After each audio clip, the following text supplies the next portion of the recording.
What is up, guys? It's your boy Rick Kakis, and today we've got some brand spanking new Destiny 2 news, courtesy of the Bungie weekly update that has just gone live, revealing official information. And so, let's get started. But just before we do, guys, that silky smooth background gameplay is courtesy of my brand new PC built by Apex Gaming PCs. If you're in the market for a PC, click the link in the description down below. We've got 3 different tiers, all Destiny 2 ready, and if you use code KAKISHD, you can save up to $250. Alright, now, first things first, let's go over what happened this week in Destiny 2, and it was actually a pretty eventful week. Mainly, Grandmaster Nightfalls have gone live. So this is the hardest difficulty of Nightfall. You have to be 1575 light even to access this activity. It's going to treat you like you're that exact light even if you're above, but the rewards are pretty darn good. It's a great way to farm exotic armor as that drops pretty darn frequently. As well, you can get the adept versions of the Nightfall weapons so that when you masterwork them, they get better stats and they gain access to adept mods, and it's an amazing way to farm Ascendant Shards, which is going to let you masterwork your armor. However, this season Bungie is doing things differently when it comes to Grandmasters. So although there is still a weekly featured Nightfall, in this case it's the Scarlet Keep, to which you can farm over and over again on Grandmaster difficulty to get rewards. By the way, I have done a guide on how to complete that as fast and easily as possible, definitely check it out. But actually right beside where you would select that Grandmaster, there's a separate node, and this node lets you access all of the different featured strikes for this season to complete on Grandmaster difficulty. So this lets you get your Conqueror title in one day, and this is a big improvement because sometimes if you're working or traveling and you're away for a couple of weeks, you can be completely screwed out of this title. You just miss a certain strike when it's on rotation. However, the big catch is that you can only complete all of those different strikes in this node once. So let's say you pick Arms Dealer as your strike in the node. It's not available this week. You complete it once and then you cannot access it again. You can bring someone else in, and if they haven't done it, they can access it and then you can be their teammate and technically do it again. But again, this is just a catch-up mechanic, but it gives you access to see what all of the different upcoming Grandmasters are going to be like if you do want to do that challenge. Now, speaking of Grandmasters, another big change that actually caused a lot of controversy, and this is coming from some information within the TWAB, is the fact that acute burns are active in Grandmasters. Now, what these are going to do is, let's say it's acute arc burn, you do 25% more arc damage, so you are definitely more powerful and have more damage output, but you take 50% more incoming arc damage from enemies. And Bungie actually specifically had a patch note, as you can see right here, that said that these burns would be in all Nightfall difficulties except Grandmaster Nightfalls. So of course the community called this out and said, what the heck is going on?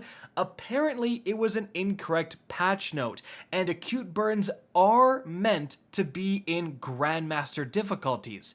It's the seasonal Nightfall modifiers, for example, the one that turns enemies invisible, I don't know if you guys remember that one, those are not present in Grandmaster difficulty. So this has caused a lot of debate, players saying that they like this for the extra damage, a lot of players, including myself, saying that they don't like this. I don't want to get insta-killed by every single sniper in a Grandmaster. It doesn't necessarily make it more challenging, it just makes your deaths more annoying and frankly often RNG based, like did the sniper go through this little rock that you can barely see or not, and did it randomly shoot you or not? You're gonna die if it does, and it also makes you play so incredibly slow and boring.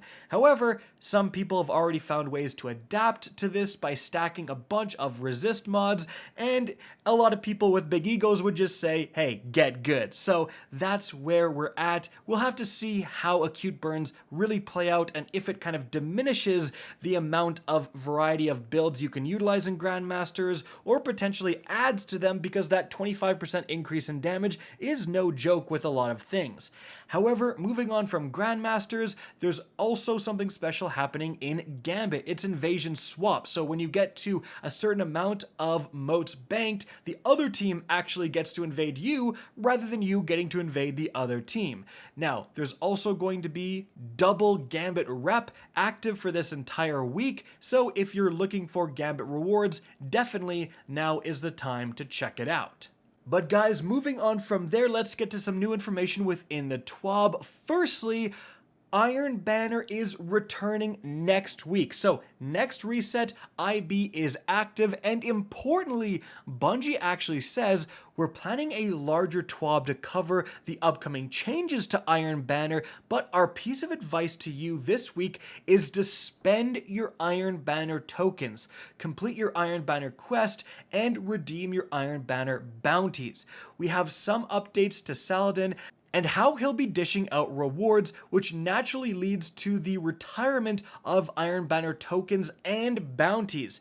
You have 2 Iron Banner weeks left to spend these tokens for rewards, including next week, so make sure to plan some time in the tower to turn them in before the end of the final Iron Banner this season. So again, if you don't spend them next week, you have literally 1 more Iron Banner week to spend them, and then you're kind of screwed. So similar to how Bungie has retired, weapon parts. They just retired weapon parts. If you didn't spend all your weapon parts before the start of this season, they were just gone from your inventory and wasted, right? So you really want to make sure to spend those Iron Banner tokens. And the bounties is a big one.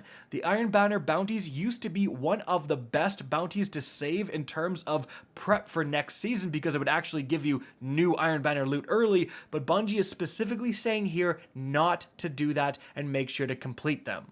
But guys, moving on from there, Bungie is doing their annual Kilts for Kids fundraiser to help the Seattle Ronald McDonald House, and it's 11 years strong at this point, so they're looking to achieve their goal of $77,777 raised. Every $30 donated will pay for a family to stay at the Ronald McDonald House for 1 night. And the page is, of course, linked in the TWAB, which is linked in the description of this video. And there's also some in-game incentives, as you can see right here, for $50, $100, $250, $500, and $1,000. Heck, for $1,000, you even get the studio tour, and this is the exclusive emblem that you get if you donate to this awesome cause. Moving on from there, guys, there is also something going on Reddit starting on April Fool's, r/place, where users could put down 1 pixel at a time, so communities would come together to kind of make their own artwork and locations. So this was what it looked like for the Destiny Reddits right here. As you can see, we've got the ghost, the Witch Queen symbol, the Traveler, like all that awesome Destiny stuff. So pretty cool what the community was able to do there. And Bungie actually says to celebrate what the community was able to do, they're releasing this brand new emblem, and all you have to do to redeem it is enter this code you can see on screen at bungie.net if you go to redeem codes. But guys, moving on from there, check your inboxes because Bungie is emailing out the ability to vote for the upcoming Festival of the Lost 2022, the Halloween event featured armor sets. You can either be Team Monsters and vote for these to be the featured armor sets, or the vastly superior in every way Team Mechs. I'm just kidding, obviously. Vote for whatever you want. I do kind of prefer Team Mechs, but whatever team wins, whatever armor sets wins this vote is going to be the next festival armor set. But guys, moving on from there, at the very end of the TWAB, Bungie said something really interesting. So they said, looking to the next TWAB, Master Vow of the Disciple is just around the corner starting on April 19th. We'll be spending some time getting you prepared. Speaking of raids, tune in next Thursday for some fun news concerning an upcoming rotator of sorts in Season 17. So, next season, we could potentially get one of the most requested community items, and that is a different rotating weekly featured raid.